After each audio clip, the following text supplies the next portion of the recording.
In less than a year from now, Ugandans will gather to cast their vote to determine the next set of leaders, with the presidential and parliamentary polls scheduled by the revised Electoral Commission roadmap for January 12, 2026. People power!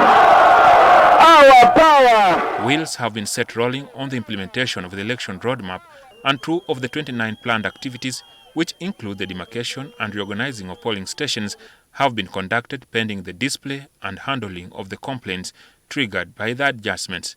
Political pundits argue that the implementation of the roadmap effectively renders it impossible to enact meaningful constitutional and electoral reforms for the electoral cycle. The government has hinted at introducing the use of technology in elections. President Museveni stated in September 2024 at the General Aronda Nyakairima inaugural memorial lecture that the electronic voting system must be made mandatory for use in the forthcoming elections. The mistake was in the law. The law must be amended. The law must provide that if the machine doesn't work, you suspend the elections. Forget. If you say the machine is not working, but suspend the elections on that polling station. But Justice Minister Norbert Mao says Museveni's thoughts are captured in a set of proposed amendments that are yet to receive the first clearance from the Cabinet since January 2024. I took the bill to make electronic voting mandatory to Cabinet. That was early last year. For those who may have forgotten, the bill requires that there should be biometric machines at every polling station.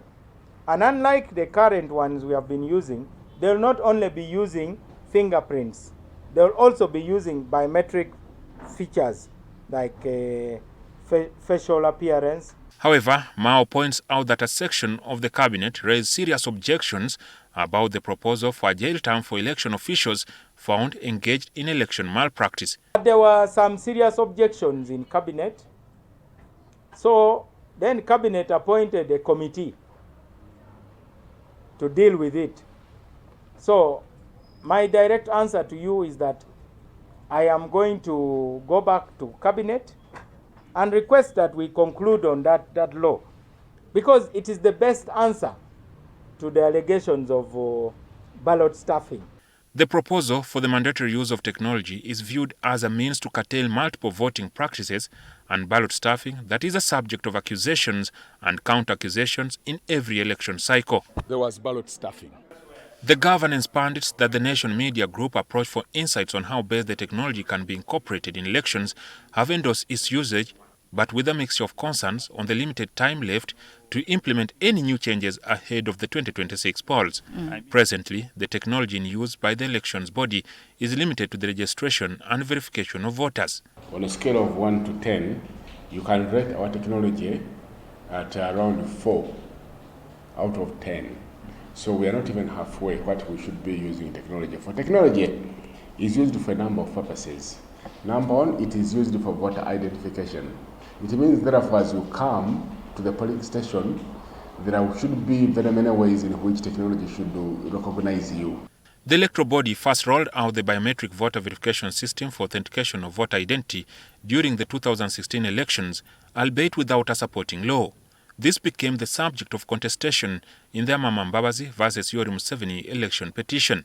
Under which provision of the law is he complaining? Though the Supreme Court upheld the outcome of the elections, they recommended timely enactment of supportive laws on the use of technology to enable adequate consultations and training of election officials.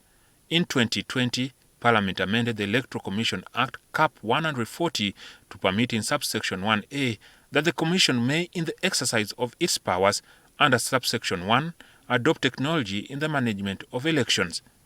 It goes on to add that the Commission shall put in place an electronic display system at every tallying centre on which votes being tallied shall be displayed to the general public.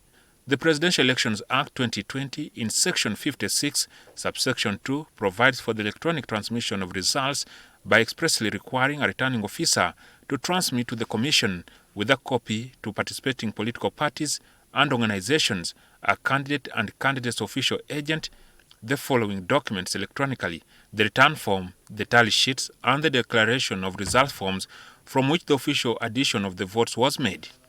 Jimmy Akena, the Lira City East Division Member of Parliament who doubles as the Uganda People's Congress President, is perturbed by how the co-opted limited technology functions.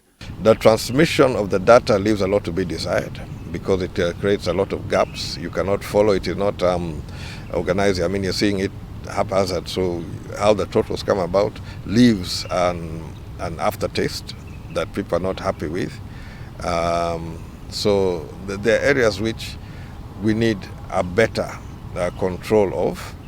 However, the political pundits are concerned that it's a little too late to initiate constitutional and electoral reforms, fearing that it might open a floodgate of amendments, some of which had been blocked when members of parliament attempted to introduce the bills.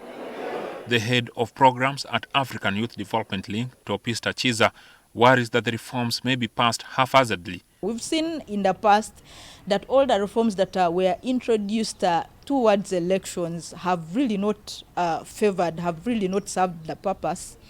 They've only served the purpose for those that are incumbents. Like, for example, if you brought a law right now, members of parliament are positioning themselves, so they would definitely want something that will work in their favor. So the legislation will not be transparent as such. So we feel like that at this time, we won't have a legislation that will really work to support an effective and efficient electoral process. The rules of Parliament provide for a minimum 45 days to scrutinize and carry out consultations from the day a bill is tabled. Never mind that there are laws that were passed within a fortnight. The Anti-Homosexuality Act was approved by the August House within 2 weeks. Concerns are that the enactment of a law to make electronic voting mandatory is likely to lead to a logistical nightmare with more resources required for procurement of equipment, training of personnel, and sensitization of voters. And the Ministry of Finance looking and identifying the source of the funds, often they will say we don't have the money. So in 12 months, realistically it is too late, and I have not seen it happen. Most of the amendments that have been passed in a period of 12 months before the next election really are not enforceable. We are deep in the election cycle. You cannot talk of electronic voting. You have not done the purchasing of the equipment. You have not tested the equipment. You have not done the training. So it is not practical for 2026. And there's no preparation for it. So that is something which I feel also is just throwing something up which will not be implemented.